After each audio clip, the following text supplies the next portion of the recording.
안녕하세요. 영업의 신 조인입니다. 즐거운 금요일이네요. 자, 오늘은 특송 핸드캐리에 대해서 이야기해 보겠습니다.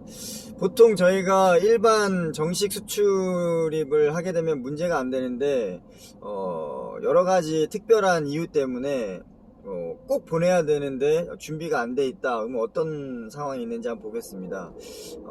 보통 위생허가가 안 돼 있거나 인허가가 안 돼 있거나 아니면 이제 그 인증 문제가 이제 걸려 있는 경우 6개월에서 한 2년 걸리는 것도 있죠.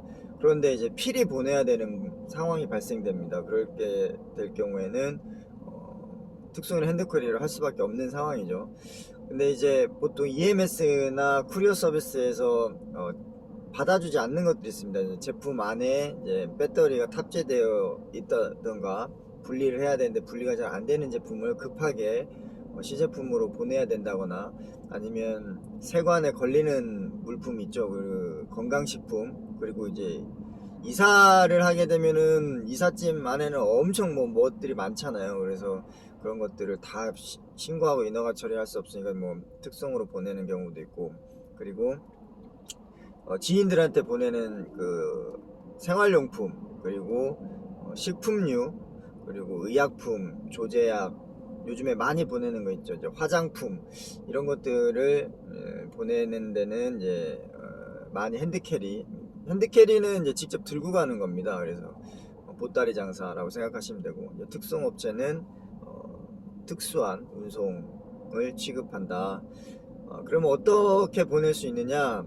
에어 특송이 있고 이제 해상 특송이 있습니다. 에어 특송 같은 경우는 중국, 예를 들면 중국 현지에 도착해서 가까운 상해 같으면은 당일날 도착해서 하루 정도 걸리고, 뭐 북경이라든지 운남이라든지 아니면 이제 좀 멀리 떨어져 있다 그러면 3일에서 4일 정도 추가로 더 걸립니다. 그래서 에어 특송은 중국 현지 도착 이후 1일에서 4일 정도 생각하시면 되시고, 그리고 이제 해상 특송 같은 경우는 이제 특송업체에 입고하고 나서 이제 통관 진행이 진행됩니다. 그래서 2일에서 한 5일 정도 걸리고, 그리고 나서 현지 도착해서 에어 특송하고 똑같이 1일에서 4일 정도 추가로 되니까 한 3일에서 한 9일 정도 생각하시면 되고, 중고 제품 이제 보내는 경우도 있잖아요.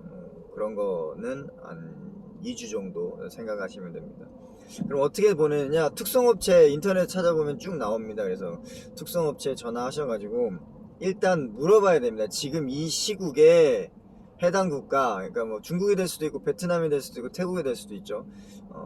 이 시국에 현지 국가 통관 사정이 괜찮냐, 뭘 보내려고 하는데 요거를 진행할 수 있겠냐, 그럼 그쪽에서 답을 줍니다. 사진을 보내주세요, 아니면 뭐 내용에 대해서 확인을 한 다음에 지금 상황에서는 며칠 정도 걸릴 것 같은데 지금은 불가합니다, 지금은 가능한데 얼마 정도 걸립니다, 이렇게 나옵니다. 그래서 그걸 확인하신 다음에 이제 그 물건을 다마스나 퀵 불러가지고 보내시면 그쪽에서 진행을 하고, 이제 송장 받으시면 이제 최종 받는 수입자 받으신 분한테 이제 보내주고 기다리시면 되겠습니다.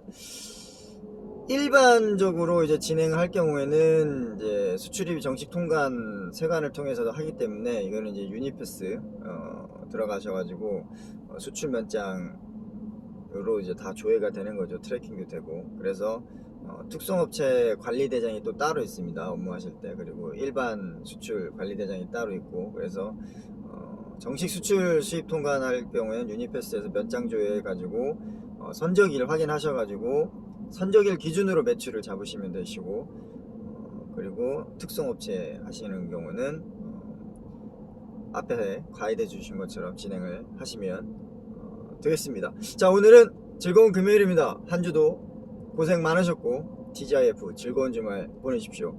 힘내시고 오늘도 파이팅 하시기 바랍니다. 영업의 신 조이였습니다. 마치겠습니다.